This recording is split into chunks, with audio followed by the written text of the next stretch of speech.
Hello అండి, నమస్తే అందరికీ. ప్లెయిన్ పెసరపప్పు చేస్తున్నాను చపాతీల కోసము. పచ్చిమిరపకాయలు 4, టమాటాలు 2, వెల్లుల్లిపాయలు వేసి పెసరపప్పుని ఇలా ఉడకపెట్టుకోవాలండి. దీనికి కుక్కర్ అవసరం లేదు, పెసరపప్పు తొందరగానే ఉడుకుతుంది కాబట్టి ఇలాగే నేను మట్టి చట్నీలో చేస్తున్నానండి. వేగిపోయింది, బాగా ఉడికిపోయింది అనమాట. కొద్దిగా మెదిపి తర్వాత తాళింపు వేసేస్తాను. ఇది ప్లెయిన్గా బాగుంటుందండి, తేలిగ్గా ఉంటుంది. తేలికపప్పు జ్వరం పడిన వాళ్ళకి కానీ పథ్యంగా ఇవ్వచ్చు అనమాట. తేలికమైన ఆహారంగా ఉంటుంది ఇది. పప్పు హెవీ లేకుండా తేలిగ్గా బాగుంటుందండి ఇది. పోపు పెడుతున్నానండి. ఇది జ్వరం నుంచి లంకణాలు వేసిన వాళ్ళకు, జ్వరం నుంచి ఇప్పుడిప్పుడే తగ్గిన వాళ్ళకు, అన్నం రోజు నుంచి తినకుండా ఉంటారు కదా, అట్లాంటి వాళ్ళకి కానీ ఇది రుచిగా ఉండడానికి ఇది కొంచెం ఇలాంటి పప్పు చపాతీలో వేసి కానీ పూరిలో వేసి కానీ ఇలా అన్నంలో కూడా వాళ్ళకి ఇవ్వచ్చండి.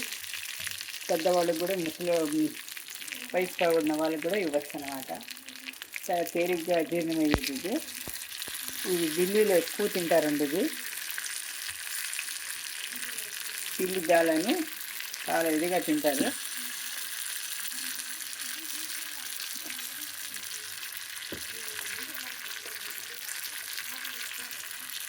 తేలిగ్గా చేసుకోవచ్చు, తొందరగా కూడా చేసుకోవచ్చు అండి. ఇది చపాతీలోకి బాగుంటుందండి.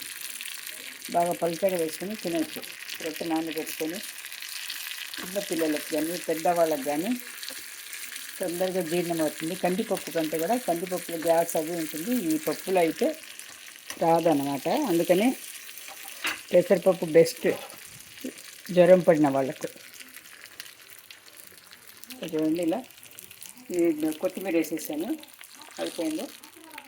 ఇంకా తొందరలో అయిపోతుందండి, 10 నిమిషాల్లో అయిపోతుంది. ఇది ఉడకడం కూడా ఈజీ అయిపోతుంది, కుక్కర్లో అవసరం లేదు. ఇలా మనం పాత్రలో పెట్టి కూడా ఉడకపెట్టుకోవచ్చు. చూసారా, వేడిగా పెసరపప్పు ప్లెయిన్ పప్పు అన్నమాట. ప్లెయిన్ మూంగాల్ అంటారు. ఇది నార్త్ సైడ్ ఎక్కువ తింటారండి. ఇది చాలా బాగా ఉంటుంది, హెల్తీగా ఉంటుంది. Thank you for watching. Like చేసి సబ్స్క్రైబ్ చేయండి. Thank you for watching. Bye.